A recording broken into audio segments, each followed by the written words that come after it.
Welcome to Garden Plants with Jim Putnam. This is Disporopsis pernyi, otherwise known as Evergreen Solomon Seal.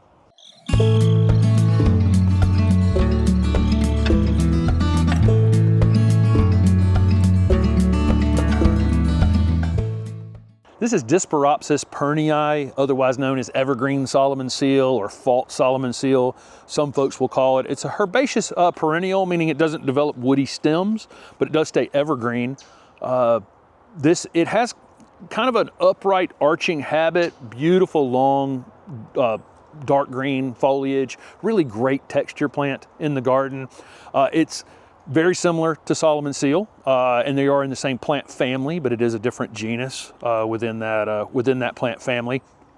Really love these plants. We'll see them in part shade or shade spaces in our neighborhood in Raleigh, and people will use them in really difficult spaces because it spreads by rhizome under the ground. It can really fill in an area. So we'll see it in a couple places in the neighborhood where people will grow it in what I call the hell strip, that area between the sidewalk and the edge of the road, you know, where it maybe is only 2.5 feet. So if it's in a shady space, it's just kind of perfect for that because it has this incredible color, incredible texture, and it fills in, kind of prevents weeds in a really difficult to grow situation. Ultimately, these are going to get right around 1 foot in height, something like that, and about as wide as you would ever want to let it get in time. So, you know, you could keep it a foot wide or 18 inches wide. Ultimately, it's just going to continue to slowly spread, probably a little bit faster in time.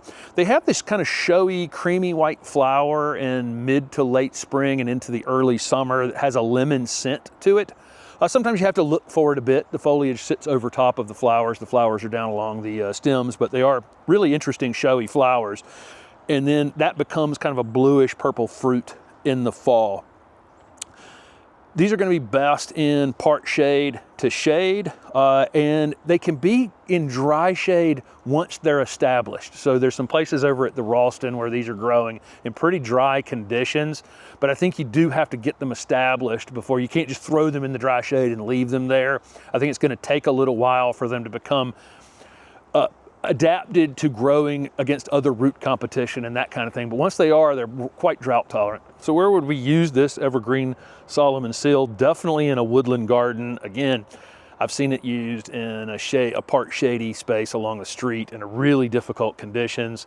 Any kind of shady perennial bed where you're looking for something that's, I mean, again, it's a flowering plant, but it's not really grown so much for those flowers as it is for this really dark green, beautiful, weeping, you know, beautiful textured plant is really, and it's kind of the green part of your perennial border. And then as a ground cover kind of in a shady space from a distance, it'll look like a ground cover. You can see it in this grouping here, how it's growing. It has the look of a ground cover, even though it's a foot in height. Great in hosta combos, just kind of the perfect companion plant for a hosta. And then of course mast planted like it is here in this nursery, any kind of Zen garden. Planting, they would prefer to be in moist, well-drained conditions, but again, it can become drought tolerant once they're established over time. But initially in some sort of rich organic material would be best. Let's talk about some maintenance, and that won't take long because this is a very low maintenance plant. If it needed to be divided, like if you got to the point where you wanted to move it to another location or you wanted to thin them out some or give some to a neighbor or whatever, that would be done in early spring. They can just be popped out of the ground, chopped chopped right in half, and then replanted in different locations or planted right back into the ground. Really super low maintenance, really doesn't really need any ongoing fertilizer. If you're using, you know, if you're leaving your leaves on the ground and you're adding organic material to your garden, really not going to need a whole lot of ongoing fertilizer. But we fertilize our entire garden at the end of winter with a slow release fertilizer, and that's it. So some of these will tire in time, some of these stems, okay? So similar to lots of other evergreen herbaceous plants in our gardens, cast iron plant would be one that I would compare this to, where If there's a tired looking stem on it, toward the end of winter, you can just go and select those and cut them right down to the ground, and it'll just regenerate some new foliage. So in time, you're gonna see some tired branches on it. Just cut those down to the ground in the late winter. These are deer resistant, rabbit resistant.